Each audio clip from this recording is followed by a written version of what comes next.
আপনারা যারা ফেসবুকে রিলস ভিডিও আপলোড করে থাকেন, সচরাচর আপনারা সবচেয়ে বড় ভুল করে থাকি আমরা।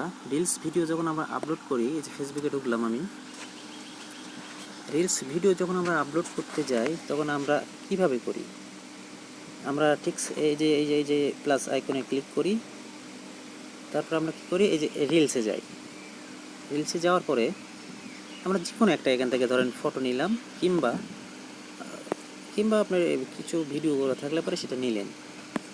তো ধরেন আমি একটা সাপোজ একটা ফটোই নিই, এই ধরেন একটা ফটো নিলাম, এই যে ড্রোনের একটা ফটো নিলাম, নেওয়ার পরে এই যে গেলাম। তো এখন আমরা কি করি, এটার সাথে একটা মিউজিক অ্যাড করি যেন ভাইরাল হয়, প্রফেশনাল সুন্দর দেখা যায়।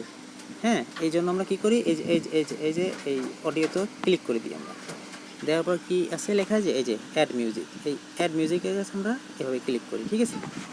তো ক্লিক করার পরে আমরা কি করি, এই যে এগুলো থেকে মিউজিক আমরা এই যে মিউজিক যেমন যে কোনো একটা নিলাম, এই যে নিয়ে নিই আমরা, মনে করেন এই যে নিলাম। নেওয়ার পরে কী করি, এই যে এইটা যদি আমরা এখন এই যে নেক্সট করে দিই, তাহলে এটা কি পোস্ট হয়ে যাবে।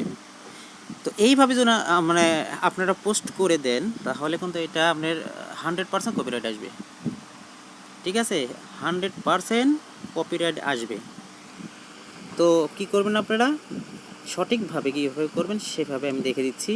ব্যাগে আসেন, এই যে আমি একটা নিলাম, ফটো নিলাম, নেওয়ার পরে আবার সেমভাবে এই যে মিউজিক একটা নিয়ে নিলাম, সেম টু সেম, এই যে নিলাম। নেওয়ার পরে কী করলাম,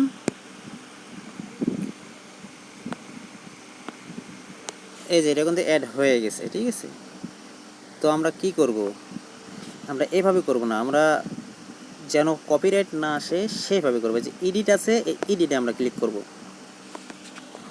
এই যে দেখেন এখানে একটা স্টার দেখাচ্ছে, এই যে সাদা একটা চিহ্ন আছে, এই যে সাদা চিহ্ন এখানে যদি থাকে তাহলে এইটুকুতে কপিরাইট ধরা হবে। হ্যাঁ, তো আমরা কি করব, এই দাগটা এই যে সরিয়ে নিয়ে আসবো, এই যে সরিয়ে নেব। হ্যাঁ,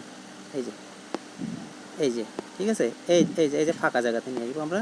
এই যে দেখেন স্টার সেটে কিন্তু অনেক দূরে এসছে। হ্যাঁ, তো এইভাবে যদি আমরা এই যে ফাঁকাতে নিয়ে আসলাম, নিয়ে আসার পর কী গেলাম, আমরা ড্রন করে দিলাম।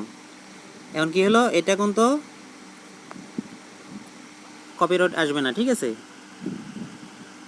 তারপর আমরা কী করবো, যে নেক্সট, এই যে নেক্সট। আপনারা সবাই জানেন এভাবে কীভাবে আপলোড করতে হয়। এখানে ডেসক্রিপশনে কিছু লিখলেন, লিখে কী করলেন, শেয়ার করে দিলেন। মূলত এইভাবে যদি আপনারা সুন্দরভাবে প্রসেসিংভাবে যদি আপনারা রিলস ভিডিও আপলোড করেন, 100% কোনো কপিরাইট আসবে না। ধন্যবাদ সবাইকে ভিডিও দেখার জন্য, ধন্যবাদ।